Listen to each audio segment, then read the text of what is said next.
Hello, welcome back to another video. Today I'm going to be continuing with the guitar build. I'll be laying out the vinyl graphics and starting the airbrushing.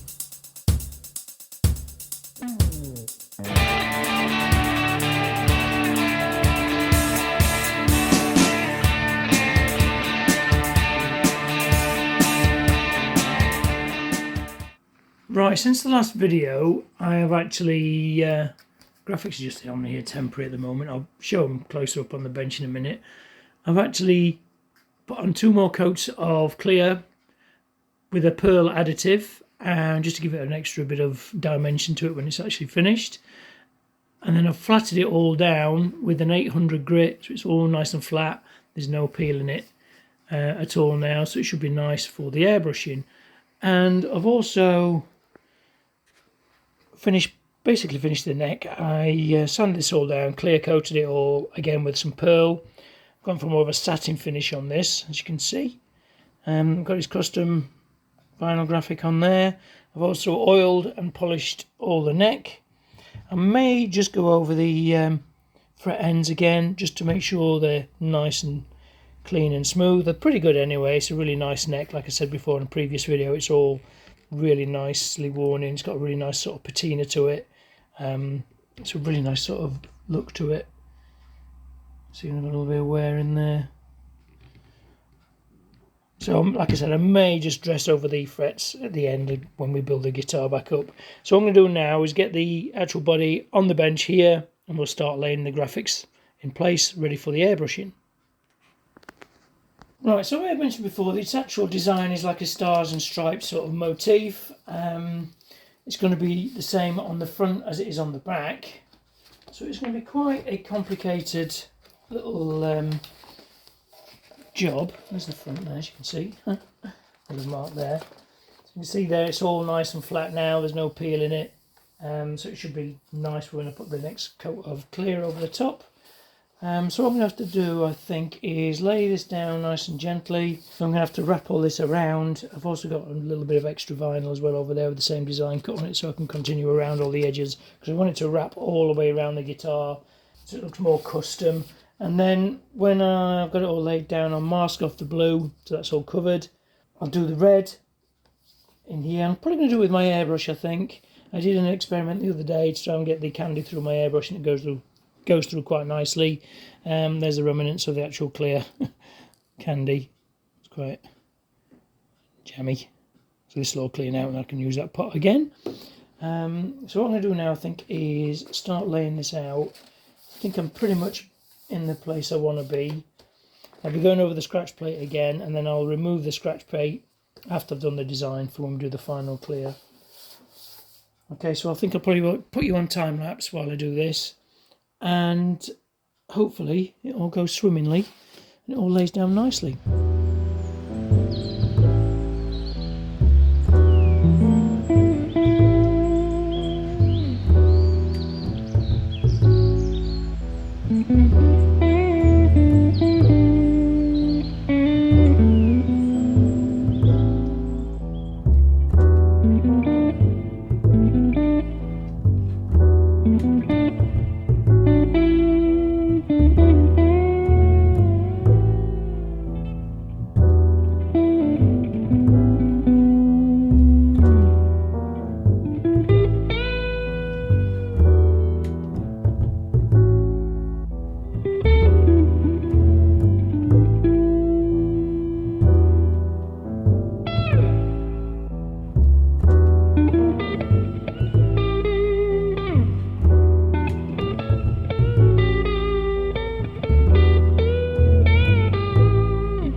Right, so this masking job, I thought it'd take me about 10-15 minutes. It's taken me nearly 2 hours to get it all right.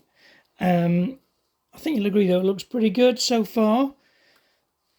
I've actually gone over all the areas now with some little fine masking tape, some fine line. It's the very thin stuff. It's the Japanese style stuff. I really like this stuff for my fine lining and things, just to make sure the edges and all the gaps are all nice. I've masked off the actual blue area and this is just with an application tape as well, so I can peel this off and the stickers will stay there, but then I'll have to mask all this off afterwards when I've done the red. So the next job is going to be the airbrushing the red on, the red candy. I thought I'd get this done today, but it's now nearly 5 o'clock and it's time to take Woody for his 2-hour walk, so I won't be doing this tonight. I'll probably do this in the morning, so I'm going to put this somewhere nice and safe, and then I'll mix up some candy and we'll whack it on. Right, it's the next day and I've got my little bench area all set up. You saw before, the masking is all done. I will go around and check it all, make sure it's all still flat just before we start painting, which it all looks pretty good still.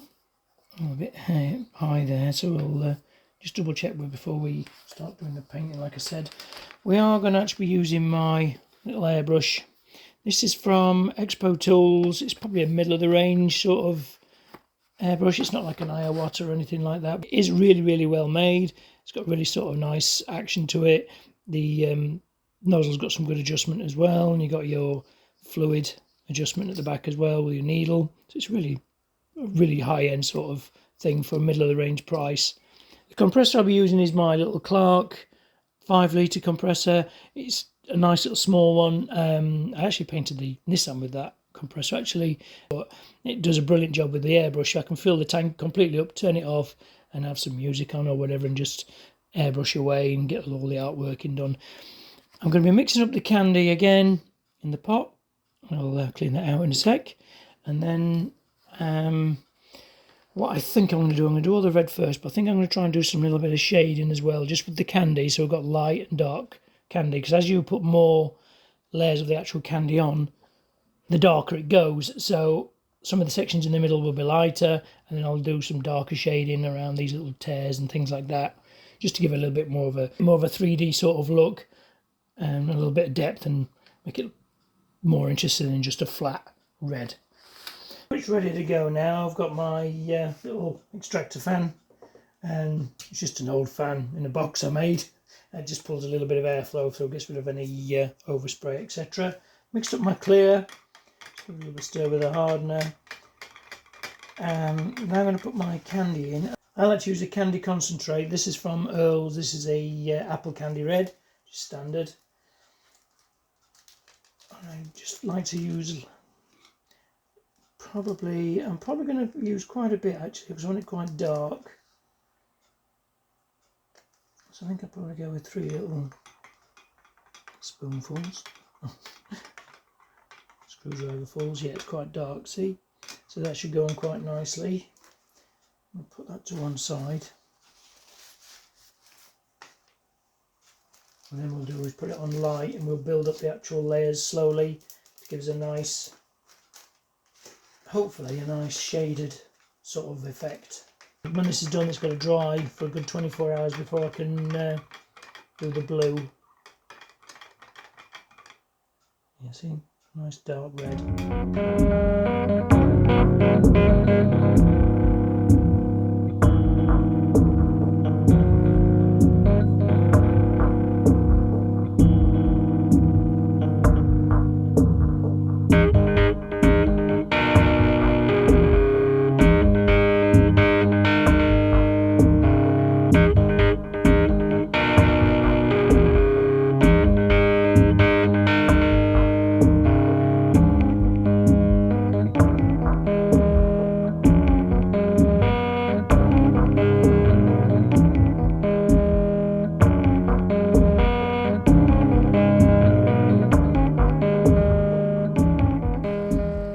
Okay, so I hope you caught most of that on the time lapse. I had to have my camera quite far away because lacquer does actually ruin the lens quite badly.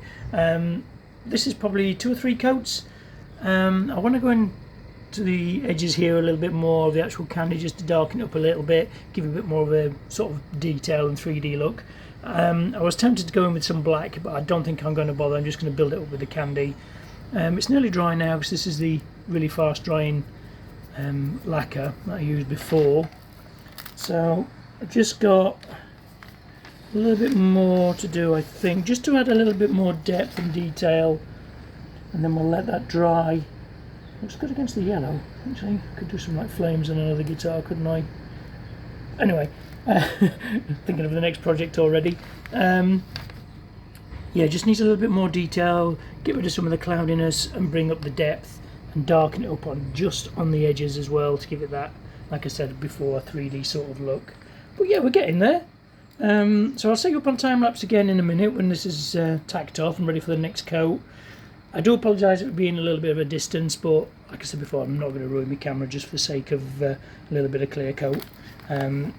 I did do a video before on a fuel can doing some airbrushing. You may find that interesting, so I'll put a link somewhere. I think I'm going to leave that for about 10 minutes and then we'll do some more airbrushing and then we'll leave that to dry and then we'll demask it.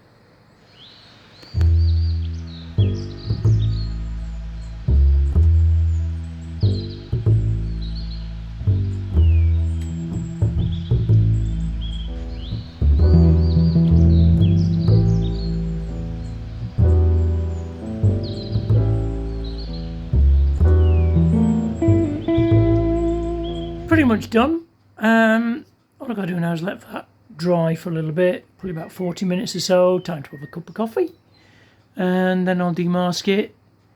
Then that'll have to dry for 24 hours at least before we can remask and do the blue. So I shall see you in about 40 minutes when we'll demask it. So I'm all demasked now. All I've got to do is leave this for 24 hours or so, let this all harden up, and then I can mask off the red and the silver. We can do the blue candy over the stars, and then we can let that dry. Then we can put a load of clear over it, probably 3 coats. We'll have to leave that for about a week or so, and then we can flat and polish it and start rebuilding it when the new components arrive. I'm pretty pleased with that. Came out quite nice. The shading's quite nice on it. Once it clears on top as well, you can see the silver shine up underneath and all the metal flake. It'll add that extra gloss and dimension to it. It's the next day and I'm all masked up now, ready for the blue. The blue I'll be using is another concentrate. It's a Caribbean blue. I just mix it a little bit up in my little plastic pot here. I mixed up far too much yesterday for the red. So I'm probably going to mix up probably about 1/10, and then I'll just lightly airbrush it all on, build up a little bit of depth, may even do a little bit of shading around the stars. I don't know yet, see how it goes. So I'll see you when the blue is all on and it's all demasked and it's ready for the next stage, which will be more clear.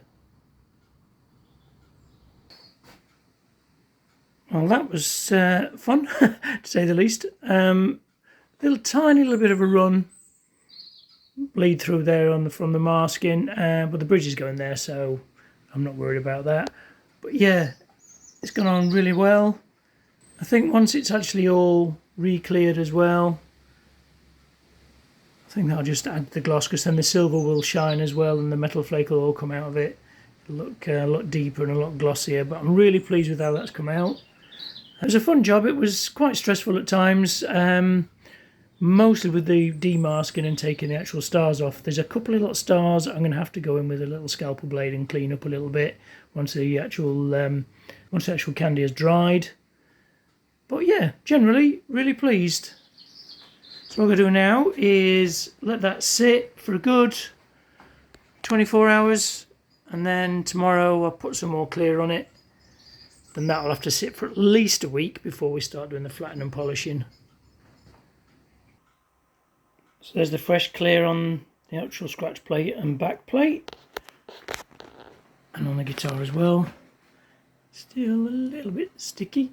I'm going to leave this now for a week or so, just so it all hardens up nicely. Then we'll give it a good flat and polish, and we can start building it up.